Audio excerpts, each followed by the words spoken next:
The Double Switch by Carole Neuok. Chapter 27. Lindsay. I shivered as I looked across the lake.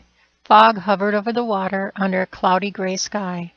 The rain had stopped momentarily, but it wouldn't be long before it began again. The weather was totally different from the last time that I visited Sam's campground. Today was my 50th birthday, and for the first time I would be celebrating with my birth family. The party was being held at Sam's place. Plans had already been made by the time I met Kyle and Kelsey. Due to the lousy weather, we decided to have the party in the barn, and everyone was busily preparing for the event. Since it was our birthdays, Kyle, Lenny, Kelsey, and I had been sent off to relax. We had spent the last 2 hours in Sam's living room practicing a few songs that we planned to perform together at the party. But we were done with that. Now Lenny and Kyle were going fishing, and Kelsey decided to take a nap. I supposed that I should rest a bit myself, but the sound of the waves splashing on the rocks was soothing, and I was getting some great pictures of a rainbow in the distance. The last few months had been so full of events that involved my newly discovered family.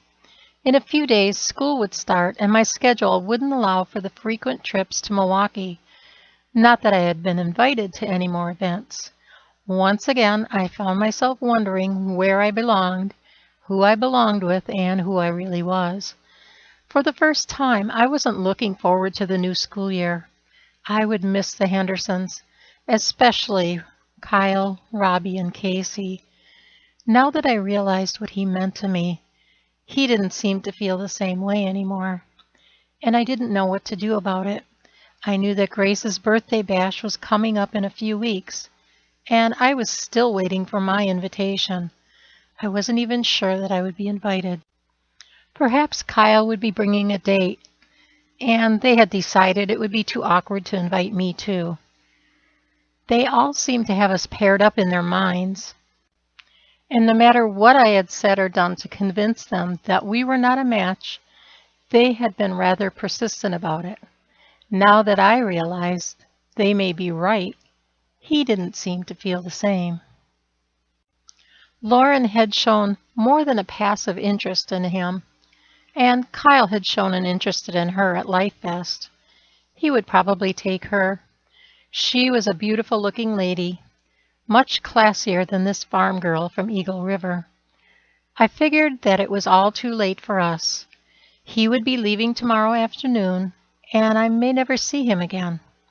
I prayed for ideas on how to show him that I cared, but no magic answers made themselves known.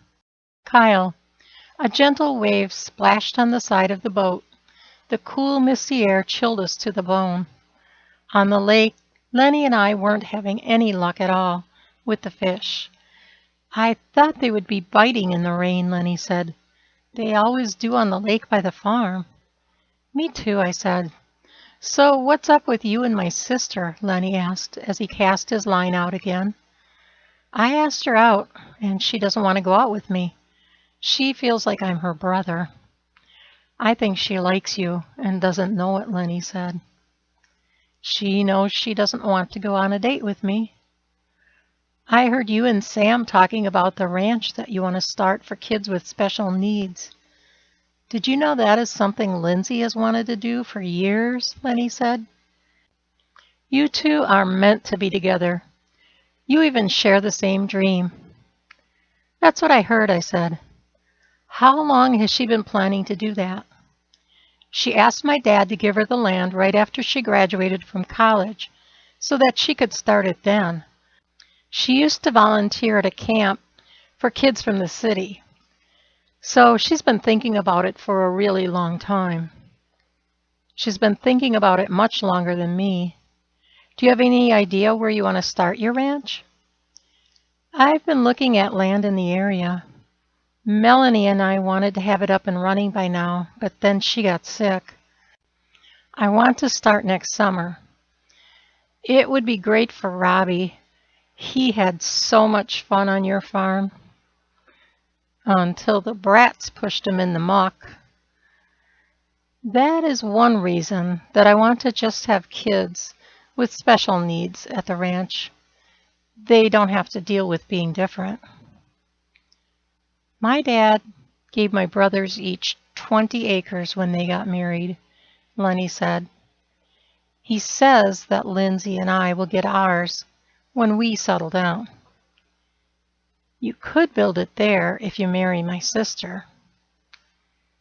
I wouldn't marry her for her land. This isn't the Stone Age.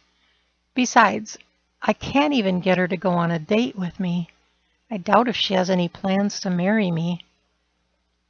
Now that he knows she's not his kid, Dad will probably give it to you, Lenny said. I don't think that would really be fair, I replied. He adores Robbie. He would probably let you have it for him, Lenny said. We will have time to build on the land after harvest. You could get it up and running by next summer. Hey, you've got a bite. Lenny reeled in the fish, and before he got it on the boat, I got one on the other side of the boat. We no sooner had the fish in the pail than the sky let loose, and we were getting soaked. We laughed as we rowed back to shore and ran to the barn, dripping wet. You two better get ready. The party starts in 30 minutes, Grace said from the kitchen. We ran up the steps to the apartments above the barn. I was using one of those, while my 2 daughters and cousin Susie stayed in my camper with Robbie, and Lenny was across the hall in his own place. Ask Lindsay out one more time. I heard her talking to Amy about you, and I think you have a chance. Don't blow it, Lenny said. I smiled at my brother and nodded. So what's going on with you and my cousin Susie, I asked. She invited me to be her +1 for your mom's birthday party. My guest room is available if you want to stay at my place. Thanks, I think I will. We should learn a song or two to perform together. You mean besides the ones that we already know? Grace isn't a big Journey fan. She loves Southern gospel music and Elvis. That was the music of her youth, I said. And I can't help falling in love with you, Lenny sang in a deep voice that could almost have passed for an Elvis impersonator. I laughed and said, You're hired. As I was getting ready, I decided to take Lenny's advice and invite Kelsey as my +1 to my mother's birthday bash. Just for good measure, I got out my Bible and prayed that this time she would say yes. Thank you for reading this chapter of my book, The Double Switch. I hope that you enjoyed it. If so, please click on the like button. It will also help you to mark the spot where you left off. When you come back to the book, just look for the last chapter that you liked, and you will know which chapter you read last. Please click on the subscribe button and the bell so that you can be informed each time a new chapter or story is uploaded. God bless. Carole Neuok.